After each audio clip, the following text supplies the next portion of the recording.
I will never forget that night. It was the eve of my 61st birthday, and the house was so quiet I could hear the pulsing of my own heart. I fell asleep late, going over memories of other birthdays, the hugs that were gone, the sound of my husband Kofi's voice.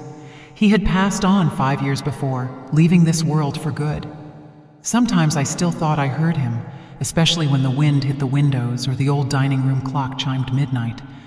But that night was not an echo. It was him. I saw him in my dream with a clarity that chilled my soul. He was standing right next to the bed in the same clothes he wore on the day he left us, his faded blue work shirt, sleeves rolled up, and that familiar scent of sweet pipe tobacco that always trailed him. His face was serious, but his eyes looked more mournful than afraid. He spoke to me with a firm voice, not shouting, like a command that allowed no debate. "Abini, you have to get out of the house before the sun comes up." I tried to speak, but my voice wouldn't come out. He leaned in close, reaching his hand toward my face. I felt the coldness of his fingers, and a shiver ran right through me. "Listen to me," he insisted. "Before daybreak, you need to go." I woke up with a start. My heart was pounding against my chest. The room was dim. The clock read 3:47 in the morning. The air smelled faintly of natural gas, or maybe I was just imagining it. I sat up in bed and saw something that stopped my breath. A shadow next to the door, shaped exactly like a man. I blinked, and it vanished. For a moment, I thought I was dreaming while awake, that the sheer loneliness was playing tricks on me. But then I remembered Kofi's words, "Before the sun comes up."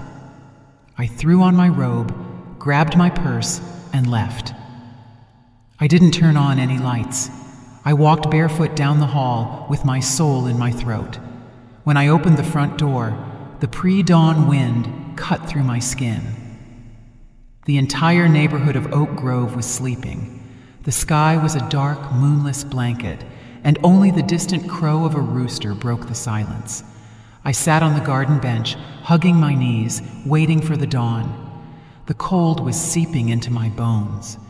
Several times I wanted to go back inside, but something held me. Not fear, but pure instinct. It was almost 5:30 when the first sliver of light peeked over the rooftops. The dawn painted the sky a faint orange, and just then, a sound shook me to my core, a dry, sharp, tearing explosion. The window panes vibrated. I turned my head and saw my house engulfed in fire. Smoke was billowing from the roof vents, the air filled with the sickening, unbearable smell of gas and burning lumber. I ran, screaming my husband's name, even though I knew he wasn't there. The fire roared, devouring the place that had been my life for 30 years. Neighbors came rushing out, some carrying buckets of water, others calling the fire department. I could only stand paralyzed, watching the flames reflect in my tears. Ms. Etta May, my neighbor, grabbed my shoulders. "Abini, you're alive! Thank God you're alive!" I couldn't answer. My legs were shaking. The fire crackled as if it had a voice, as if it was calling my name again and again. And through the roar of the flames, I thought I heard a phrase, clear, precise, unmistakable. "Told you so, Abini." I covered my mouth to keep from screaming. The voice came from inside the house, from where our bedroom had been. It was Kofi's voice. The firefighters arrived minutes later, but the damage was already done. The walls crumbled. The furniture burned like memories impossible to save. Everything Kofi and I had built was being consumed before my eyes. The heat was so intense, I had to back away. One of the firefighters approached me. "Ma'am, did you live here alone?" I nodded. "You were lucky to get out in time. If you had been inside..." His voice trailed off. He didn't need to finish the sentence. Kofi had saved my life. Again. When the fire was out, the sun was fully risen. The rays illuminated the smoking ruins. For a moment, among the ashes, I thought I saw a silhouette standing motionless, looking toward me. It was him, Kofi, in the same blue shirt, the same sad look. He smiled slightly and vanished into the smoke. I dropped to the ground, trembling. I didn't cry yet. No, I just felt a deep hollowness, as if the last years of my life had been ripped away all at once. And while the firefighters worked, an idea began to grow in my mind. This hadn't been an accident. The fire started in the kitchen, but the gas doesn't just turn on by itself. I had checked everything before going to sleep, and I remembered something else. The afternoon before, my son, Amari, had stopped by the house with his wife, Zola, just to say hello. They had been in the kitchen. Amari said he wanted to fix an oven knob. Zola, meanwhile, kept talking to me with that fake smile that always gave me the chills. The fire hadn't taken my home. It had opened my eyes. That morning, while the neighbors murmured and the firefighters filed their report, I looked at the smoke rising to the sky and whispered, "Thank you, Kofi, for warning me, for not letting me die in the middle of their lies." What I didn't know yet was that the fire hadn't been the end of anything, but the beginning of a much darker truth, a truth that would forever change the way I looked at my own son. The smell of smoke didn't leave my hands for days. I could wash them over and over, but the scent of the disaster lingered, impregnated on my skin, in my memory, in every corner of my mind. I had lost the home where my children grew up, where I slept next to the love of my life, where every wall told a story. But the greatest pain wasn't the material loss, it was the silent certainty that someone had wanted to see me die. That morning, the firefighters allowed me to get close to the wreckage. I wore a scarf covering my mouth to avoid inhaling the dust, and still the air burned in my throat. The team leader, a robust man with a grave voice, explained that the fire had started in the kitchen. "A gas leak, Ms. Abini. The oven valve was probably left open," he said without looking me in the eye. I nodded, though something inside me screamed, "That's impossible!" I was overly meticulous. Ever since Kofi died, I checked the gas 3 times before bed. Sometimes I even took a picture to ease my mind. I had done it that night too. I remembered perfectly closing the valve, feeling the click under my fingers. Something was very wrong. Among the debris, I recognized the blackened remains of the dining room set. There, among the shadows, a piece of glass shone. It was a picture frame, half melted by the heat. I carefully picked it up. Inside, still visible, was the image. Kofi, our son Amari, and his wife Zola, smiling at a family gathering from 3 years ago. Behind them, on the table, was a white envelope, one I remembered all too well. It was the envelope where Kofi had kept his original will. I stared at that photo for a long time. The fire hadn't consumed it entirely, as if fate had insisted that I find it. In that moment, a thought pierced me like a knife. They knew. Amari had been the last one to mess with the oven. Zola, meanwhile, had been checking my drawers under the guise of helping me clean. The night of the fire, neither of them called to see how I was doing. I had to be the one to contact them the next day. When they finally arrived at the site, they did so with a coldness that chilled my soul. Amari hugged me briefly, without tears, without emotion. Zola, on the other hand, feigned horror with the theatrics of a cheap actress. "Oh, Mama Abini, what a tragedy," she said, holding a hand to her chest.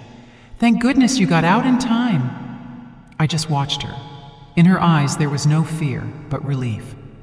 While we ate lunch at Ms. Etta May's, who had offered me temporary refuge, Amari tried to convince me of something. "Mama, you have to come stay with us." "Can I stay here with you all?" I asked without raising my voice. "Yes, of course. Zola and I will take care of you until everything gets sorted out." Until everything gets sorted out. That phrase made me smile bitterly. I knew perfectly well that what he wanted was to keep me close so he could control what was left. It wasn't the first time he had tried to poke around in my affairs since his father died. Years ago, Kofi had left clear instructions. The house and the property were to remain in my name until the day I passed, at which point they would be divided among the children. But a few months ago, Amari had insisted on helping me with the papers. He said he wanted to make things easier for me, to make sure everything was in order. Now I understood what that meant. I agreed to go with them, though inside I was boiling, not with hatred, but with a dangerous curiosity. I needed to know what else they were hiding. The first day in their house, everything seemed normal, too normal. Zola smiled at every turn, made me coffee, and showed me the guest room. "We made some arrangements, Mama Abini, so you can feel right at home." "Thank you," I replied, suppressing the tremor in my voice. At night, however, something kept me awake. I heard whispers in the hall, footsteps stopping in front of my door. Sometimes I thought I heard the sound of a key turning slowly, as if someone was testing the lock. One morning I opened my eyes and saw a shadow pass under the door. Zola. I recognized her by the perfume. I pretended to sleep. I heard her open my purse and rummage through my things. When she left, I got up slowly. The drawer of my nightstand was slightly ajar. The set of property keys was missing. That morning, while we ate breakfast, I asked Zola, "Have you seen my keys?" "Your keys? No idea." "That's strange. I had them in my purse last night." "Maybe you lost them in the fire, Mama Abini, with all that smoke and confusion?" She smiled. That smile was all the confirmation I needed.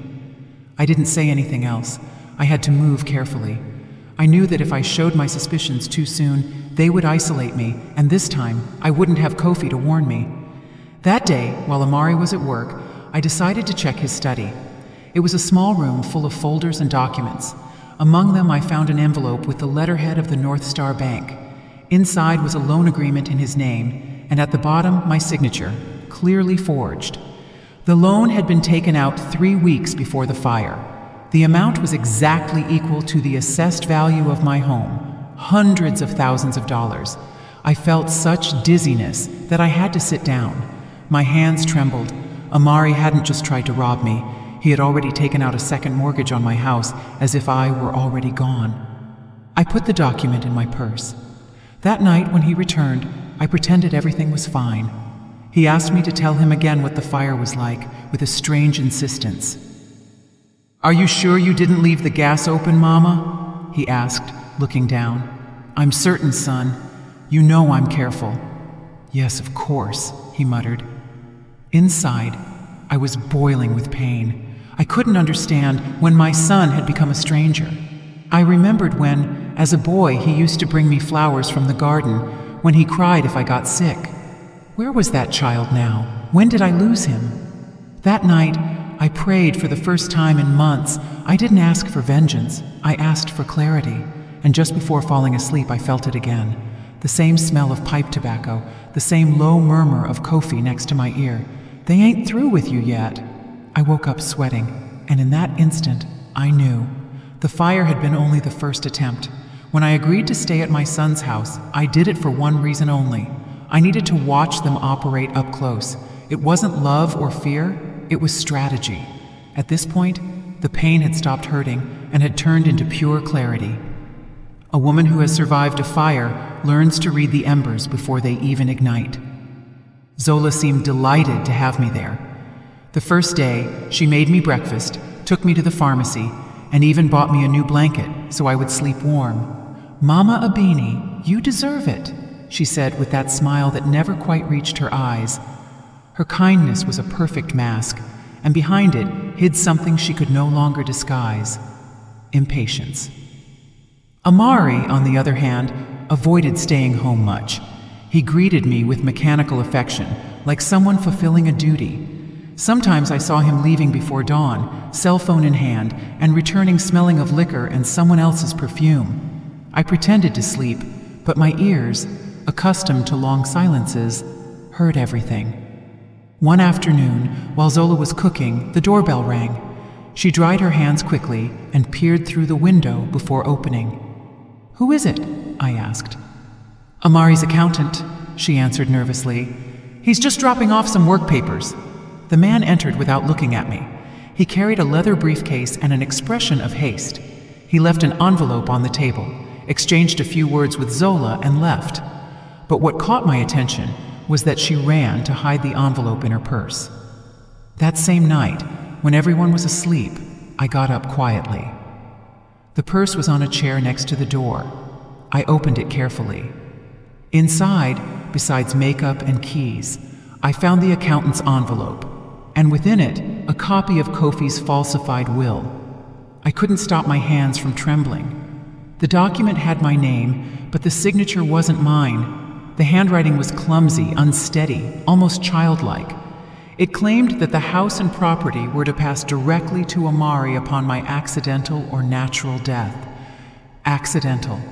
That word was branded on my skin like a burn. I put the envelope back where I found it, and that night I didn't sleep. The next morning, Zola walked into my room without knocking. "Mama Abini, did you sleep well?" she asked in her sickly sweet tone. "Yes, child, like an angel." "Oh, I'm glad, because last night I heard noises in the hallway. I thought you had gotten up." "Must have been the wind," I lied. Her eyes scanned me like a cat observing its prey. "You need to be careful, Mama Abini. A fall at your age could be fatal." She smiled, turning away, and for an instant, I swear I saw the shadow of evil in her expression. Amari, meanwhile, seemed increasingly distant. When I tried to talk to him about his father, he changed the subject. When I asked about his job, he answered evasively. One night, returning late, I heard him arguing with Zola in the kitchen. "I told you it wasn't the right time," he muttered. "And when will it be, Amari?" she shot back. "We can't keep waiting. Keep your voice down, for God's sake. She might hear you." "So what? She can barely climb the stairs. She won't last much longer." My soul shriveled. My own children were planning my end. And yet, instead of fear, I felt a strange calm, the kind only felt by someone who has nothing left to lose. The next day, I faked a faint. I fell in the hallway while Zola was on the phone. Her reaction was instantaneous. She ran toward me, but not to help. "Amari!" she screamed. "Hurry up!" He rushed downstairs. He grabbed my shoulders, pale. "Mama! Mama! Can you hear me?" I opened my eyes slowly. "It was just dizziness, son. Don't worry." The family doctor came to check on me. "Nothing serious," he said. "Stress, probably." But the effect was exactly what I was looking for. Zola and Amari dropped their guard. They started talking less carefully, believing I was weak. And that's how I learned what they were really plotting. One night, I heard the phrase that turned my blood to ice. Zola, whispering low, said, "If we do it with the gas again, nobody will suspect a thing." Amari replied, "No, we can't repeat that. This time, it has to look like a fall." I covered my mouth to keep from screaming. They had tried to kill me once, and they planned to do it again. The next morning, I acted as naturally as always. I smiled, cooked, and even thanked them for taking care of me. Zola hugged me with feigned tenderness. "How lucky we are to have you here, Mama Abini." "Yes," I replied serenely, "and how lucky I am to be alive." She laughed, not understanding. But that very afternoon, I received an unexpected visitor. It was Elias Thorne, the attorney who had drafted Kofi's will. "Ms. Abini," he said in a low voice, looking around, "I need to speak with you privately." Zola immediately approached. "Is something wrong?" she asked. "Just an old paper matter," I replied. "Don't worry." We went out to the yard. Elias pulled an envelope from his briefcase. "This is your husband's original will." "How did you get it? I thought it was lost in the fire." "I kept it safe at the office. Your son came to me 2 months ago with another document, but I smelled a rat." I looked him in the eyes. "What did that other document say?" "That you had voluntarily signed over all your assets." I had to close my eyes to keep from weeping. Kofi had warned me from the other side, and now I understood why. They didn't just want my money, they wanted to erase my name. That night, I put the original will under my mattress. I slept little, but not out of fear. For the first time in weeks, I slept with a purpose. I knew the battle was just beginning, and this time I wasn't going to run away. Before closing my eyes, I smelled Kofi's pipe tobacco again. "Easy now, Abini," I heard his voice, clear and close. "You ain't alone anymore." I smiled in the darkness, because I knew it was true. The fire that had almost killed me was now burning inside me, and it wouldn't go out until the truth came to light. There is no silence heavier than the silence in a house where everyone is lying. During the day, voices fill the halls, forced laughter rings out, and silverware clinks on the table. But at night, when the lights go out and the air becomes thick, the truth walks barefoot. I no longer slept deeply. My body rested, but my ears stayed alert. I could distinguish every noise: the creak of the floorboards, the rustle of the curtains, the hum of the refrigerator. And among all those sounds, one began to repeat itself every morning. The sound of footsteps by my door. They were slow, careful, as if someone was trying to avoid making noise. Sometimes they stopped in front of my room for minutes, and I could hear the visitor's held breath. I knew who it was. Zola. I didn't confront her. On the contrary, every night I pretended to sleep, leaving my purse within reach of her curiosity. I knew she couldn't resist the temptation to check my things. A guilty mind always needs to check if it has left any loose ends. At breakfast, her performance was impeccable. "Mama Abini, I made you oatmeal with cinnamon just the way you like it." "Thank you, child," I replied in a gentle voice while I watched her move. Every gesture was an act. Sometimes I wondered if even her affection for Amari was part of the script. Amari, for his part, was increasingly absent. He slept poorly, drank more, and argued with Zola in private. When he tried to speak to me, his voice cracked mid-sentence as if a part of him still felt shame. One evening, while we were having dinner, Zola mentioned something that made me look down to hide the tremor in my hands. "Amari, sweetheart, did you talk to the insurance lawyer yet?" she said, pouring him wine. "Not now, Zola," he replied, irritated. "Sure, because that money can't wait." She shot him a glare, making it clear I wasn't supposed to hear that. I spent the days in silence, observing every word, every gesture, every lie. Until one afternoon, while they were out running errands, I went into their bedroom. The door was ajar. On the dresser was a framed picture of our family: Kofi, Amari, my youngest daughter Niala, and me, smiling. But behind the frame, carefully hidden, was a blue folder. I opened it. Inside were copies of notarized documents, payment receipts, and among them, a falsified medical report. Abini Navarro, advanced heart failure. The date was recent. My name, my age, my address. But I had never had that exam. I froze. This was part of the plan. To make everyone believe my death would be natural, I kept the document, closed the folder, and put it back in its place. I couldn't act yet. I still needed more proof and more strength. That night, as I turned off the lamp, I smelled a familiar scent: pipe tobacco, the same aroma Kofi always left when he sat beside me on sleepless nights. "Don't cry, Abini," his voice whispered, so real it raised the hair on my arms. "Fear no longer belongs to you." I closed my eyes, letting the tears fall silently. I knew that somehow he was still watching over me. The next morning, I decided to go for a walk. I hadn't had fresh air in weeks. As I walked through the neighborhood park, I ran into Miss Etta May. When she saw me, she hugged me tightly. "Abini, you don't know how I prayed for you. That fire was the devil's work." "Yes," I replied, looking at the ground. "The devil with a last name." She looked at me in surprise. I asked her not to ask any questions, but just to help me with something. I handed her the envelope with the original will and asked her to keep it at her house without telling anyone. "Please, Etta May," I pleaded. "If anything happens to me, take it directly to the attorney, Elias Thorne."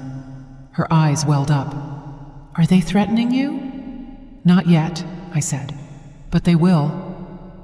When I returned home, Zola was waiting for me in the living room. "Where were you, Mama Abini?" "Just walking a bit. I needed air." "You should have let us know. We were worried." "Were you really?" I asked, smiling.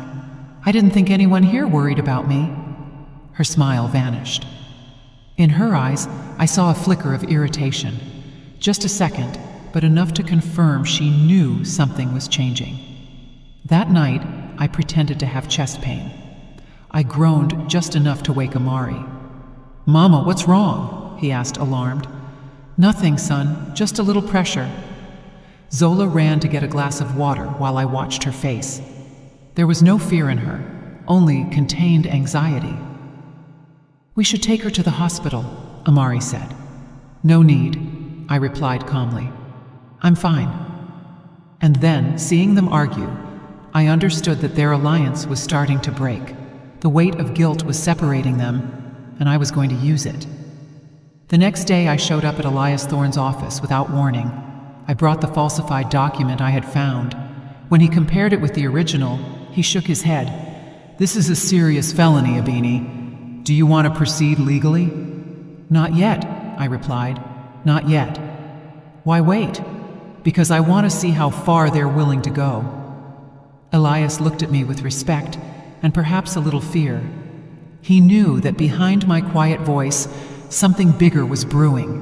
That night, Zola was near my door again, but this time, when she turned the knob, I was already awake. I waited for her to enter. She walked toward my purse and clumsily opened it. Then I turned on the lamp. "Looking for something, Zola?" Her face went pale as she jumped.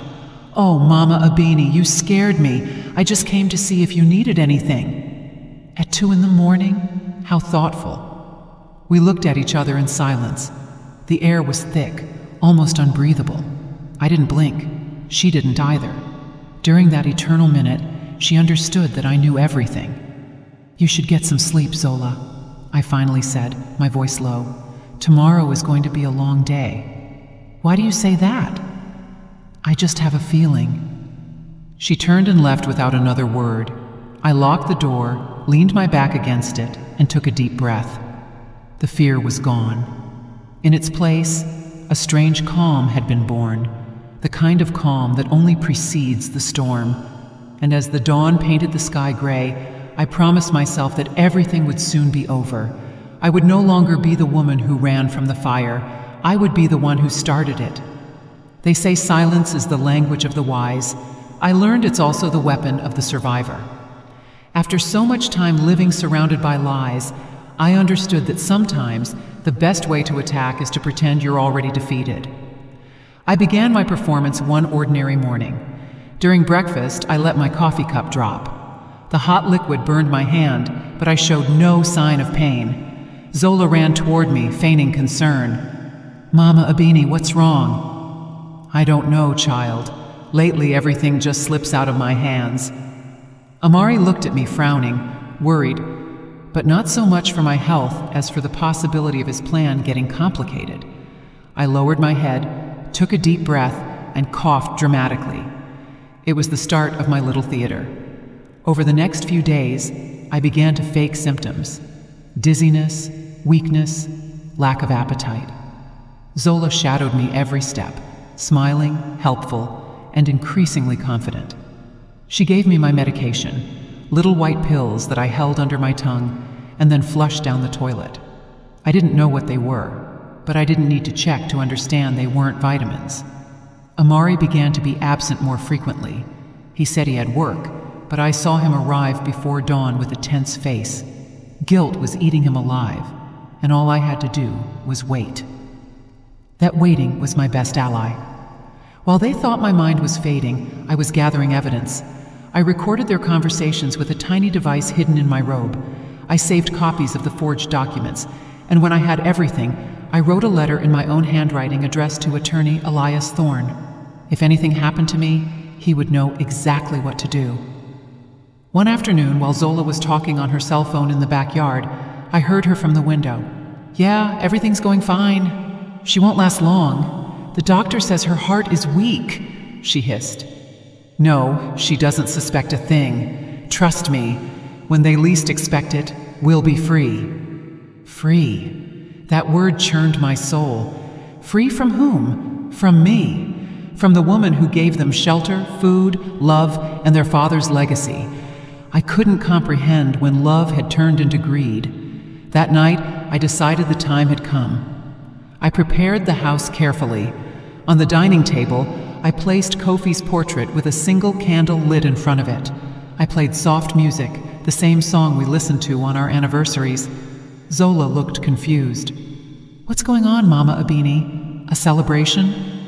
"A family dinner," I replied calmly. "It's been a while since the three of us ate together." "What a nice thought," she said, though her eyes flashed with suspicion.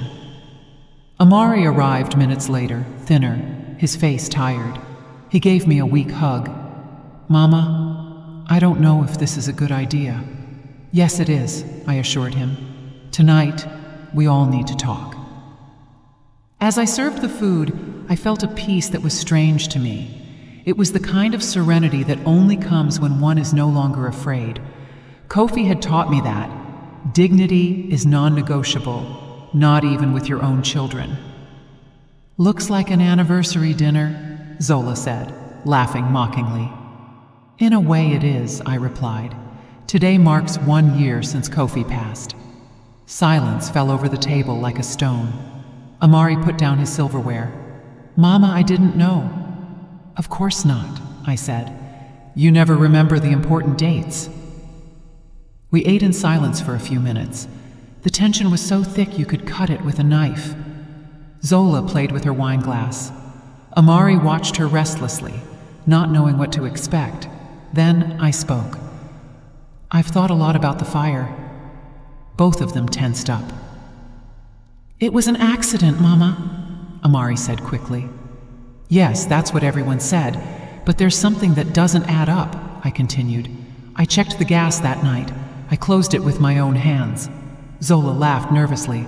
"And what are you suggesting, Mama Abini? That someone tried to kill you?"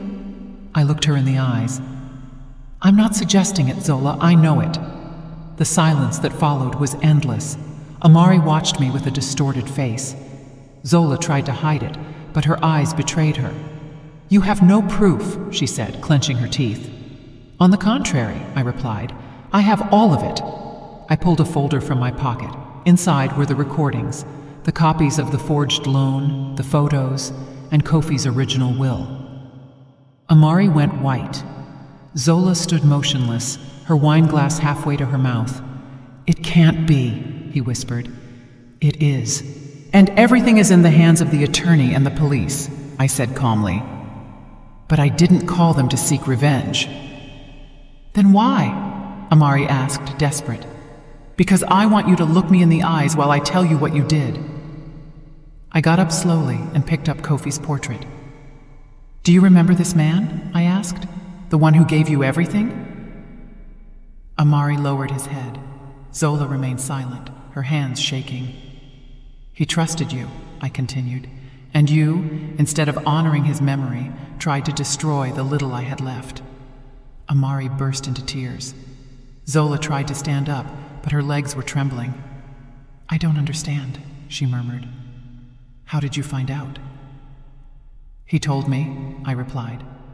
Both of them looked at me confused. "Who?" Amari asked. "Kofi? Dad is dead!" Zola yelled, losing control. "Oh yes? Then explain how I knew to run out of the house that night." The wind blew hard, and one of the candles went out. The air turned icy cold. Zola hugged herself. Amari looked around, frightened. "Mama, what are you doing?" "Nothing, son. Just closing a chapter." In that moment, the dining room door opened by itself. A cold blast of air swept through the room, making the flames of the candles flicker wildly. No one spoke. Zola put a hand to her chest. Amari stood up. "It must be the draft," he stammered. I smiled. "Yes, the draft, or Kofi." I looked at the portrait, and for a second, I swear I saw his smile move, barely perceptible. The shadow of his silhouette seemed to reflect on the wall. "Dad," Amari whispered, his voice broken. "Yes, son," I said. "Listen closely." Because the wind, that wind that seemed to roar from the past, brought a sound that was not a simple draft. It was a sigh, a name. Amari. Zola burst into tears. Amari fell to his knees. I remained standing, firm, serene. "I don't want to see you in prison," I said. "But I do want you to live knowing what you did." Amari looked up, tearful. "Mama, I didn't..." "Don't speak. There are no words that can clean away an intention." The clock struck 9. I put out the candles one by one. "This dinner is over." "And what are you going to do now?" Zola asked, trembling. "Nothing. The rest will take care of itself." The next day, the police came for them, not because I called, but because Elias Thorne had already turned over everything. My task was done. That night, I sat alone in the dining room. The wind still entered through the cracks. The scent of pipe tobacco lingered in the air, and suddenly I felt it again, that warm presence behind me. "Thank you, Kofi," I whispered, "for warning me and for coming back." The portrait frame fell to the floor without anyone touching it, but the glass didn't break. I picked it up and saw that Kofi's smile seemed clearer than ever. I closed my eyes and felt a gentle breeze caress my face. And then I knew I wasn't alone. I never was. Silence has a sound all its own. I hadn't noticed it until then. It's a slow echo that seeps through empty spaces, a murmur that caresses what is no longer there. After everything that had happened, the truth, the tears, the screams, and the court proceedings, only that remained. Silence. A different silence. Without fear, without lies. A clean silence. The house where I now lived was small, with light-colored walls and windows overlooking the yard. Sometimes it was difficult to get used to so much free space, to not hear furtive steps or voices whispering behind my back. But little by little, I began to love that calm. Every sunrise was a promise. I could breathe without feeling like someone was waiting for my last gasp. He was greeting me in his own way. Still, there was something pending. An inner voice asking me to close the circle, not with words, but with a gesture. So, one morning, after much thought, I decided to return to the place where everything had begun, my old house, or rather, its ruins. When I arrived, the air smelled of old smoke and wet earth. The rain of the last few days had washed away some of the soot, but the black marks of the fire were still visible on the collapsed walls. The gate was rusted. When I pushed it, it groaned with a long lament, as if the house itself recognized my presence. I took a few slow steps, looking around. The garden that was once full of roses was now a rough patch covered in weeds. The windows were gone.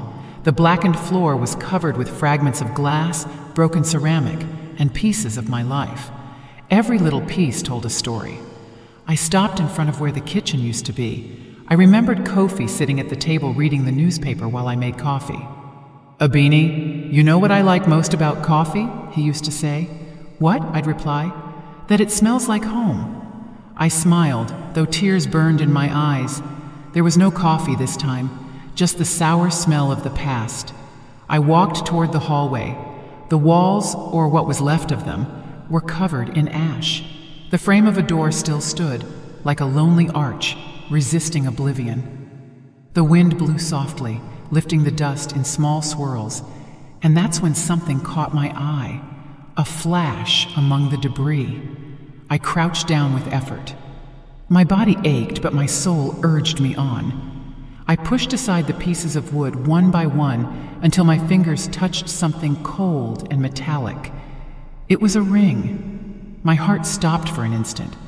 I lifted it carefully, and when I saw it, a sob escaped me uncontrollably. It was Kofi's wedding band, the same one he wore the day we got married, with the tiny inscription inside, a K. It had survived the fire, the time, the forgetfulness. It was as if Kofi were telling me that despite everything, love can also withstand the flames. As I held it between my fingers, I remembered the day he first put it on me. It was a warm December afternoon. We were young, naive, happy. Kofi was shaking more than I was. "I don't know if I deserve this much," he told me, "but I promise to learn how." I laughed and answered, Love isn't deserved, Kofi. It's cared for. Years later, through everything we went through, that phrase came back to me again and again. And now, standing among the ruins, I understood that we had kept our promise. We had cared for each other, even after death. I continued walking among the remains, searching without knowing exactly what. Something inside me told me that there was still one hidden truth, and I found it.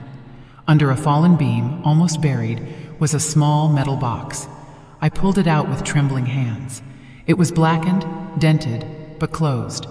I opened it. Inside were several envelopes and a letter. The top envelope had my name on it, Abeni. I immediately recognized the handwriting, Kofi's, the same hand that had filled so many small notes stuck to the mirror, the same hand that wrote to me when we argued, "I'm waiting for you on the porch. I won't sleep without your forgiveness." The paper was yellowed, but the words were still there, intact. Abeni, if you're reading this, it's because life took you further than we imagined. Don't be afraid. Fear does not belong to you. Courage does. If the fire ever touches your life, remember that fire purifies, it does not destroy. Don't let anyone steal your faith, not even the ones you love, because true love doesn't hurt. It teaches. I will be with you where the wind stops and silence embraces you. Your strength will be my peace. My tears fell onto the page, blurring the words but honest. I spoke to him in a low voice, my soul open. Oh, Kofi, even in your death, you continue to guide me. Under that letter was a smaller one, wrapped with a red ribbon. Inside, an old key and a short note, almost a written whisper. For when everything ends, you deserve to start over. I didn't understand. I put it in my coat pocket along with the ring. I knew that at some point I would discover its purpose. That afternoon, attorney Elias Thorne called me. His voice sounded different, as if he too held a secret. Abeni, there's something I didn't tell you before. What is it? Kofi left an account in your name. An account? Yes. It holds funds and documents that he asked me to safeguard. He said I should only give them to you if you made it alive to this point. And how did he know that? I don't know, Ms. Abeni, but he asked me to tell you one exact phrase. Tell her the fire wasn't an end, it was a beginning. I felt my heart constrict. The key. That key was for this box. Kofi had planned everything, not as an escape, but as a second chance. That night, I returned to the ruins for the last time. I brought the ring, the key, and the letters with me. The sky was clear, and the moon illuminated the lot like a silver lamp. I sat on the fallen wall of what was once our bedroom. The air was cold, but it didn't hurt. It smelled of earth, ash, and pipe tobacco. That unmistakable aroma. "Is that you, Kofi?" I whispered. There was no answer, but the wind suddenly stirred, soft and enveloping, like a caress on my hair. I closed my eyes and felt him so close that my soul trembled. "You are free now, Abeni." The voice didn't sound outside, it sounded within, inside my chest, inside my memory, inside everything I once was. I opened my eyes. The sky was dawning. The horizon was burning with pink tones, and for an instant, the fire of the past turned into pure light. Then I understood. Kofi never asked me to run from the fire. He asked me to seek the sunrise. I stayed there until the sun was high. Every ray was a blessing, a new breath for the soul. When I finally stood up, I looked back one last time. The ruins no longer seemed like a tomb to me. They were a testament. What burns doesn't always disappear. Sometimes it is reborn different. I walked back slowly along the dirt path. The birds were singing, and the air smelled of promise. In my pocket, the key seemed to vibrate as if it had its own pulse. I knew I still had one step to take, opening that new door. That afternoon, I went to the bank, handed over the key and the number Elias had given me, and waited. The manager returned with a small safe deposit box. Inside was a folder, a deed, and a final note. Abini, this oceanfront land belongs to you. It is our refuge.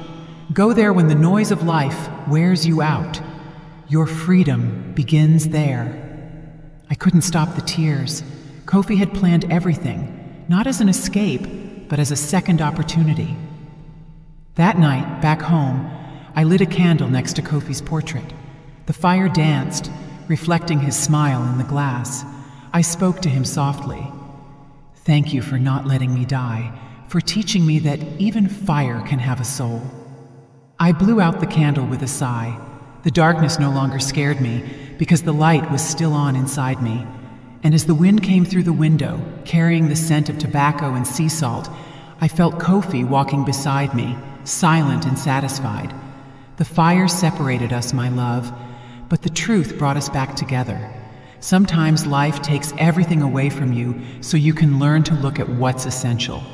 I understood that when I stood before the ocean, with empty hands and my soul finally at peace. Months passed since the night the truth came to light. Months in which I learned to breathe without fear, to sleep without locking the doors, to speak without trembling. I lived in the small house Kofi had left for me on that oceanfront land I never knew existed. A simple white cottage with big windows and the smell of new wood. From my room, I could hear the waves breaking against the rocks and the cry of the seagulls at dawn. The sea became my companion, and the wind, the messenger of everything that isn't said but felt. Every day began the same way. I woke up early, lit a candle in front of Kofi's portrait, and opened the windows to let the breeze in. I was no longer afraid of the smell of smoke or the sound of doors moving with the air.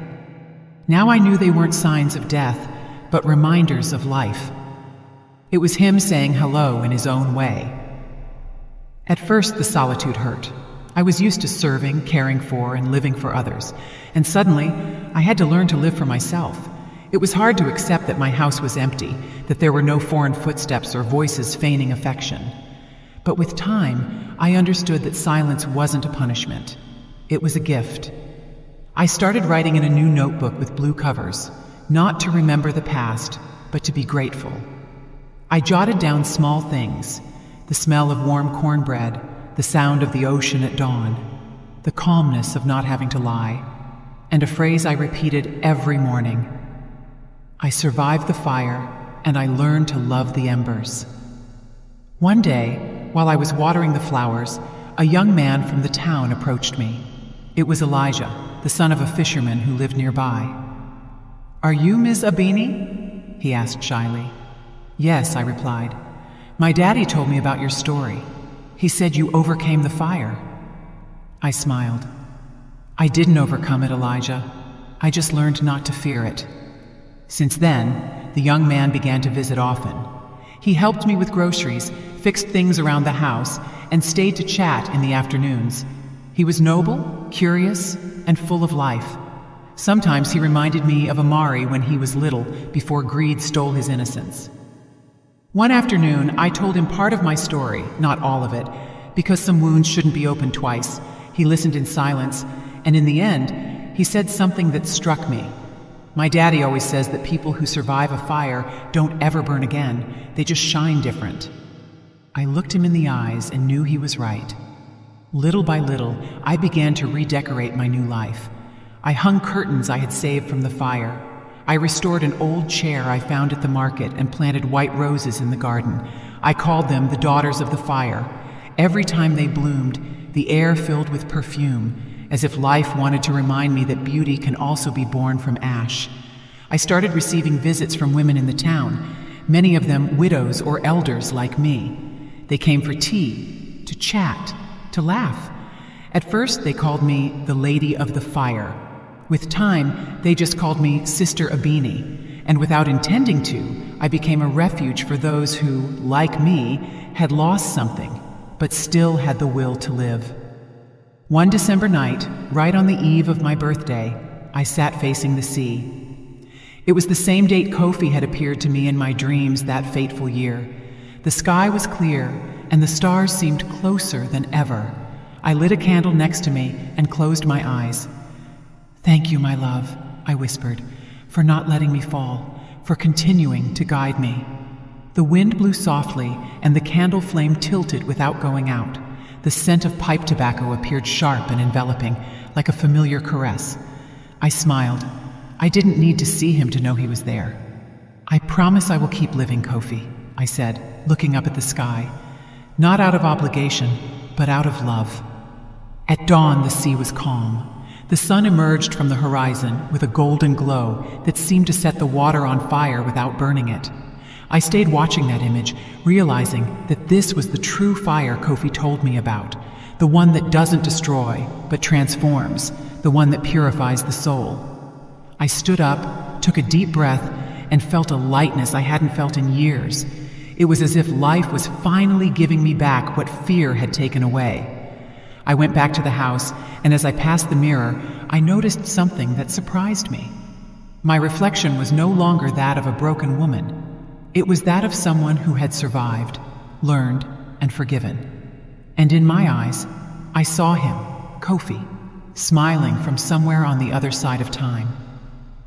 That afternoon, I wrote the last page of my blue notebook. I didn't want it to be a sad ending, but a luminous goodbye. I wrote, "The fire wanted to destroy me, but it didn't know I was fire too. Kofi saved me once, but after that, I had to save myself.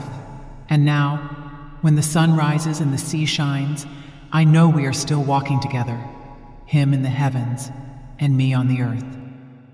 I closed the notebook, put out the candle, and sat by the window.